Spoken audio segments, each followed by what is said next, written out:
You will hear a number of different recordings and you will have to answer questions on what you hear. There will be time for you to read the instructions and questions, and you will have a chance to check your work. All the recordings will be played once only. The test is in 4 sections. At the end of the test, you will be given 10 minutes to transfer your answers to an answer sheet. Now turn to Section 1. Section 1. You will hear 2 flatmates, Tom and Richard, talking about their new flatmate who has just moved in the week before. First, you have some time to look at questions 1 to 6.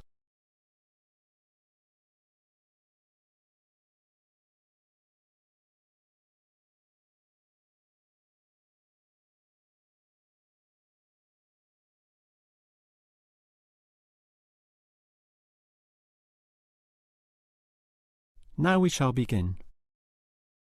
You should answer the questions as you listen, because you will not hear the recording a second time.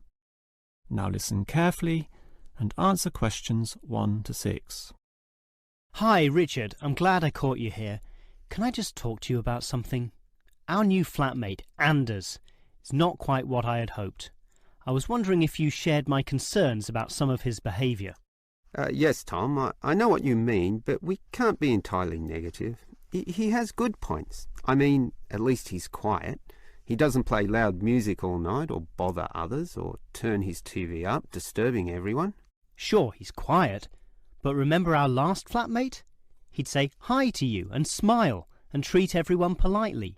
In comparison, this new guy is very impolite. He just grunts in reply and sometimes ignores me altogether. I guess that's just his way, just his character. I don't think he realises he's being impolite, and it shouldn't matter to us too much. We can just ignore him too and quietly live our own lives. But his friends are hard to ignore when they visit. I know what you mean, but how often does that happen? I rarely see them, maybe once or twice a month. If they came more often, it might be a problem, but as it is, such rare visits don't matter so much. Wouldn't you say so? Well, I'm not sure, since it's very obvious when they're here because of all the cigarette smoke in the house. It stinks up the place, and you know we don't allow smoking on the premises. Well, I've never seen them doing this. Maybe they do it outside. Perhaps we can talk to Anders about it. Always remember, though, in one respect, he's a good tenant. And it's the most important aspect. The previous flatmate would always pay the rent late. I know what you're going to say. This guy pays promptly. But there's more to being a good tenant than prompt payment. I mean, you need to turn off the TV, clean up your dishes, dress respectably, be polite, and so on. I guess what I'm saying is that basically you need to cooperate with the others, and this new guy fails significantly in this respect. Okay, I suppose you have a point there. Before you hear the rest of the conversation, you have some time to look at questions 7 to 10.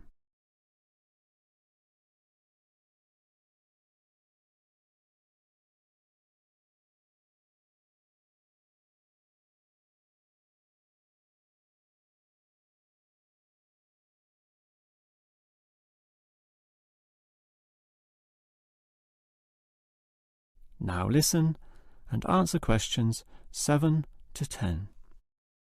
I tell you what, Tom, why don't we talk to our new flatmate, Anders, about these issues?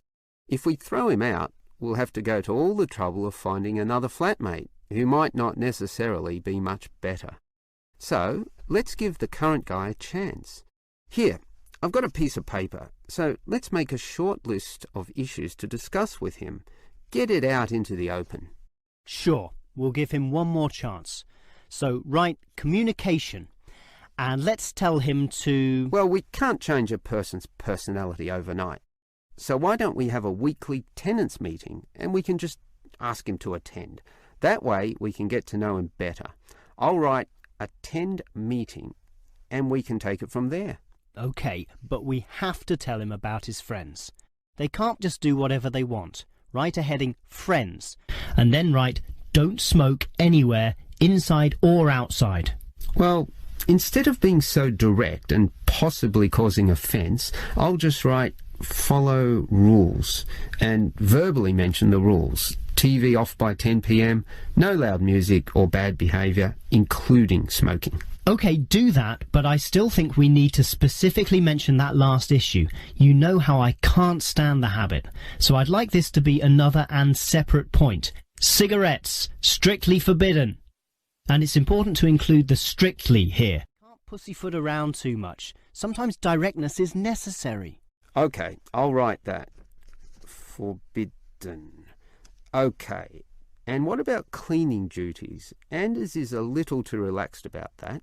Dishes are sometimes not washed, dirty teacups are left around the place, and so on. So, right, must do better. Yeah, again, Tom, he might take that personally and it could cause a scene. I'd rather be general. I'll write must be done and I'll tell him that that's for everyone, not just him. OK? OK, as long as he gets the message. That is the end of section 1. You now have half a minute to check your answers.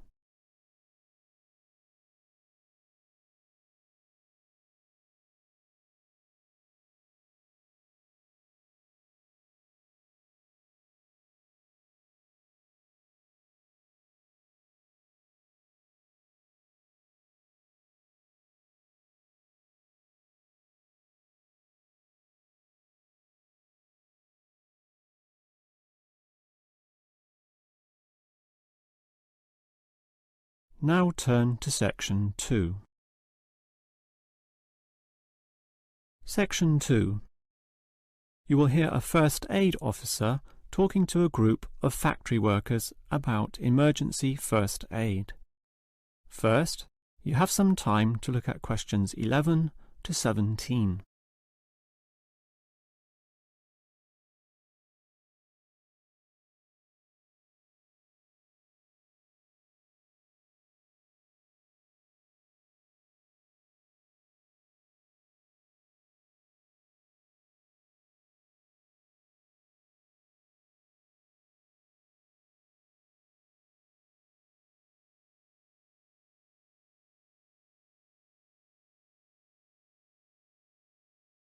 Now listen carefully and answer questions 11 to 17. Hello everyone. Now you know why I'm here. You all work in a factory and in this environment there always remains a significant possibility of accidents happening, in which case first aid will be necessary. What is first aid? It is the provision of emergency on-site care when an injury occurs. And it is essential for everyone to know, if only simply, the steps which must be followed. There are, of course, minor injuries which may happen, not needing further medical care beyond the intervention of the first aider, but you can never be sure, thus the following steps must always be followed. These can be abbreviated to the words Dr. A, B, C, in other words, D, R, A, B, C. The D stands for danger, and that's the first issue to keep in mind. When an accident happens, immediately ascertain that the environment is safe. That, for example, nothing else will fall or break or cause accidents. If you, the first aider, are also injured, the problem is even worse. The R stands for respond. You must then ascertain the best response.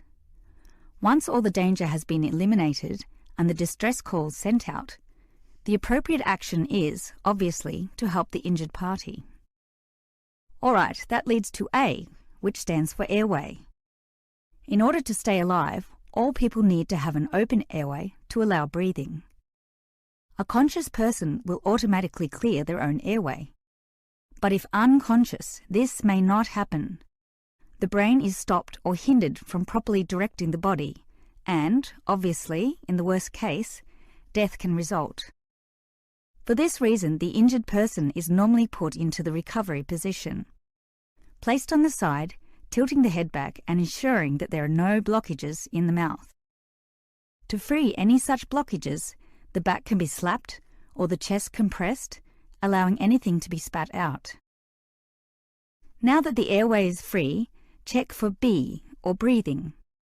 If breathing is not happening or is irregular, the first aider may have to assist with what is technically known as cardiopulmonary resuscitation, or more commonly, CPR. This involves breathing for the patient through mouth-to-mouth contact, while periodically massaging the heart through compressions to the chest. This combination allows blood and oxygen to flow around the body, keeping the patient alive, hopefully until medics, such as doctors, advanced first aiders, or ambulance staff arrive. Before you hear the rest of the talk, you have some time to look at questions 18 to 20.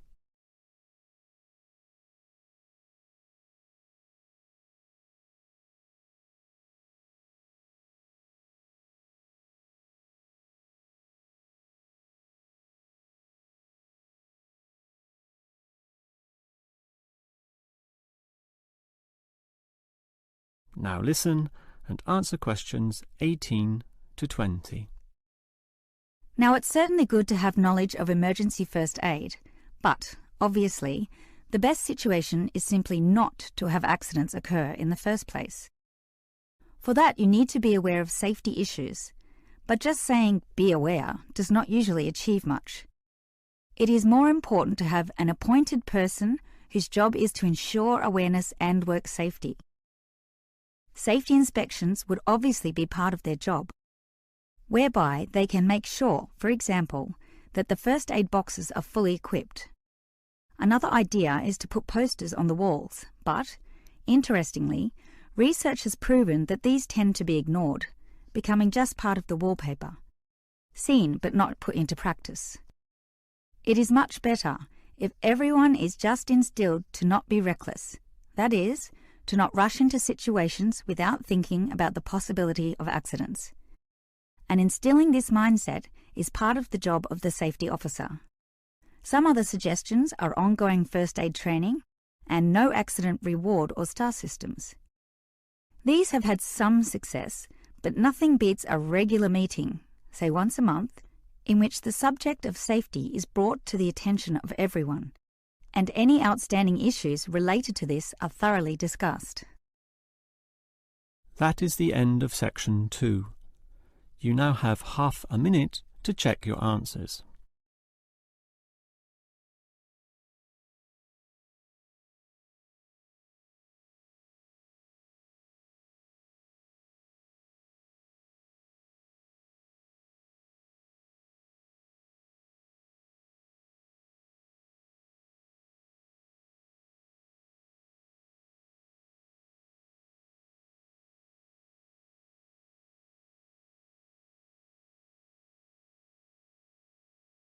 Now turn to section 3. Section 3. You will hear two students, Frank and Nicole, discussing their research on university waste. First, you have some time to look at questions 21 to 25.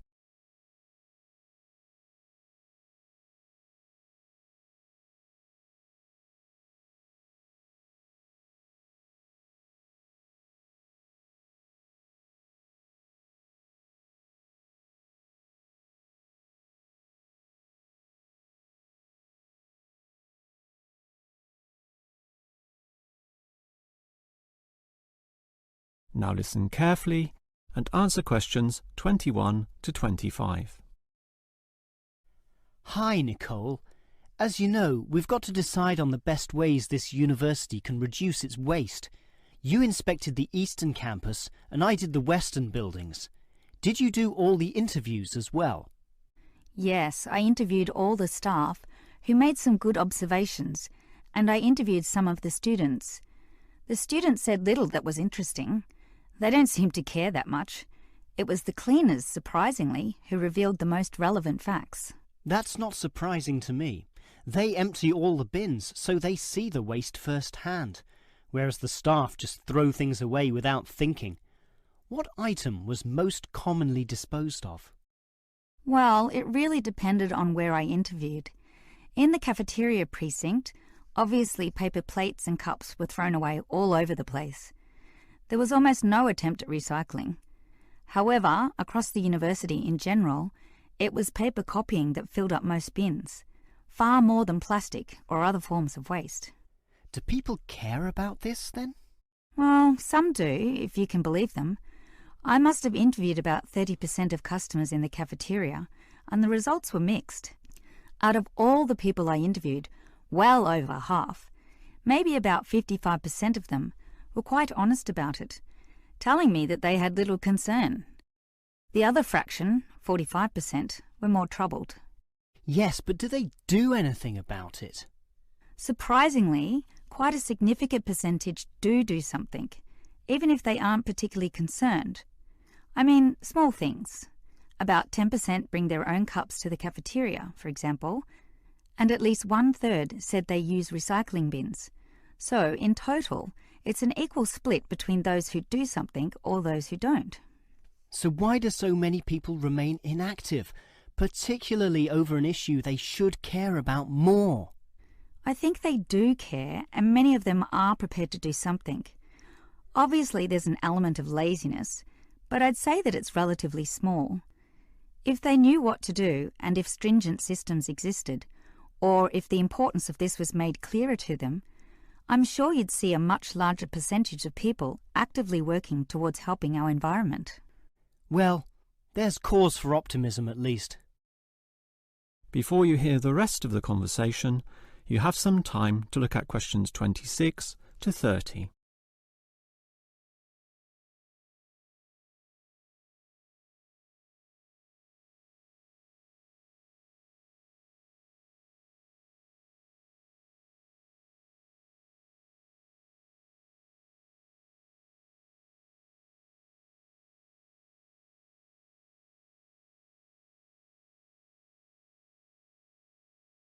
Now listen and answer questions 26 to 30. Clearly then, there's a significant waste of paper here at this university, so I've worked out one practical suggestion which could help reduce it, specifically the waste from the excess photocopying. Let me hear it then.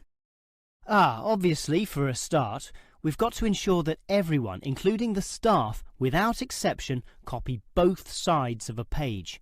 We can't tolerate single-sided copying. It's just far too wasteful. Absolutely. Just more trees being chopped down. But as people are doing copying, there may be adjustments and practice copying, producing single-sided copies or blank pages not wanted and not intended for use. These need to be deposited into a tray for intended recycling. You know, for recopying onto the blank side of the page. But people don't usually do that. I'm afraid it's just human nature. No matter how unimportant the copying is, they prefer to use fresh paper. Yeah, I agree with you, which is why you need to display these papers right in front of everyone with a clear sign, "Please reuse," to make it easy for them to do so. They still won't do it. I know. That's why you take some of these papers and regularly stack them inside the copier in a special tray once a day, say in the morning. Well, that's getting better, making it easier for them to use the paper. But still, I'm afraid many won't. That's why you allow everyone to select this tray when copying. You distribute numbers or codes to every person, giving them special access to this recycling tray. Every time they use papers from this, it's tallied up to their account. I know I'm sounding a bit negative, or even cynical here, but why should they bother using that tray? Because the person who does the most copying from this recycling tray gets, say, a cinema pass or lottery ticket or some other sort of reward. Oh, right. Now that's a system which might just work. Let's trial it in the office and see what happens. That is the end of section 3.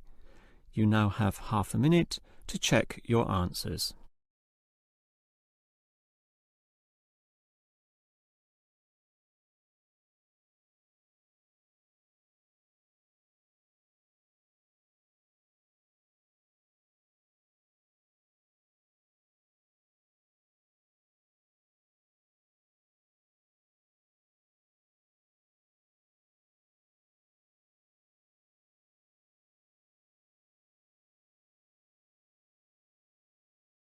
Now turn to section 4.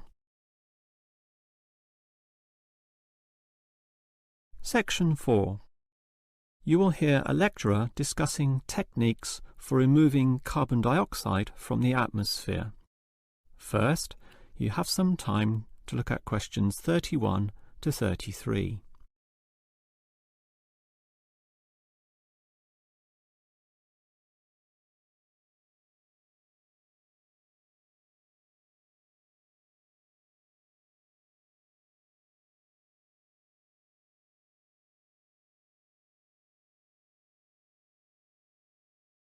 Now listen carefully and answer questions 31 to 33. We all know about the role of carbon dioxide in causing global warming. Obviously, society needs to reduce the release of carbon dioxide, otherwise known as CO2. This gas comes from the burning of fossil fuels such as coal and oil, and it is virtually impossible for society to prevent or even limit such activity. Our need for energy and power is just too great. Instead, a more practical idea is to collect the carbon dioxide from the burning process, for example, directly from the chimneys of power stations, and somehow prevent this gas from being released into the environment. To do that, you need to store it somehow, and that has to be essentially forever. It is perhaps for this reason that many believe that, rather than storing the carbon dioxide as a gas, it is better to react it with metal oxides, such as magnesium or calcium, which results in the formation of a hard carbonate material. The gas is, in effect, turned into a stable and unreactive solid, which can simply be dumped anywhere. This process actually occurs naturally, although very, very slowly, and is one cause of the surface limestone in the world. But this slow reaction speed is the problem. Even when enhancing this process through high temperature and pressure, or pre-treatment of the mineral, it is still far too slow to be economical. One other technique which has been suggested is to pump the gas to the bottom of the ocean, where it would react with compounds in the seawater, forming carbonic acid. However, this alternative has now been ruled out. The CO2 may be removed from the atmosphere, but the high oceanic acidity which would result raises its own set of problems, mostly with all the delicate life and the intricate food chains which exist there, some on which we ourselves depend, and that's something which no one wants to experiment with. Before you hear the rest of the lecture, you have some time to look at questions 34 to 40.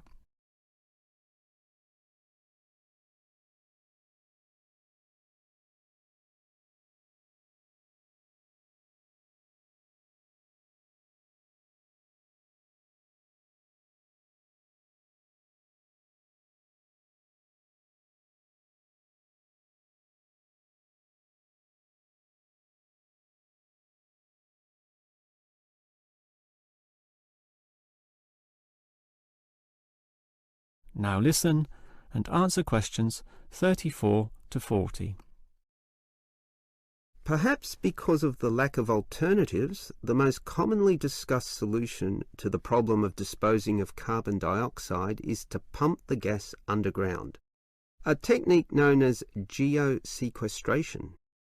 In this system, the CO2, for example, could be pumped into underground pockets within depleted oil wells or disused coal tunnels. This carries, however, three serious disadvantages, namely the risk of leaks, the considerable costs involved, and finally the unproven effectiveness. Let us look at those three disadvantages in detail. Firstly, there is the risk of leaks. Although the gas would be deep and sealed over by masses of rock and earth, the huge pressures in these spaces would turn the gas into a liquid state, capable of moving through rock fissures or faults. This could allow the gas to eventually be released to the surface. Since CO2 is heavier than air, and thus pushes oxygen aside, such leaks could result in the suffocation of thousands or tens of thousands of people, certainly not a consequence to be taken lightly. Natural CO2 leakage from volcanic buildup has already witnessed such deadly events. The other problem of geosequestration is the cost. The time and effort spent on materials and construction, primarily the pipework through which the gas would travel, does not come cheaply. So, if this system were to be implemented in, say, coal-fired power plants, the extra cost would have to be paid by the electricity user, whose bills would almost double as a consequence. Few people are prepared to pay this much simply to make a small dent on the effects of global warming. And this leads to the final problem. The most basic question is whether geosequestration actually reduces global warming. The problem here is that the energy needed to create and drive the sequestration process would require approximately a quarter of a coal-fired electricity plant's output. In other words, the plant would have to burn 1/4 more of its coal just to account for the sequestration of the carbon dioxide. And with coal producing other noxious pollutants, such as sulfur, ash, and heavy metals, the environment is hardly benefited at all. Nevertheless, there are many active experimental efforts underway, primarily in oil production sites. These are small, but intensively monitored and analysed. All we can say now is that the jury is still out on whether underground carbon storage will one day be feasible. That is the end of section 4. You now have half a minute to check your answers.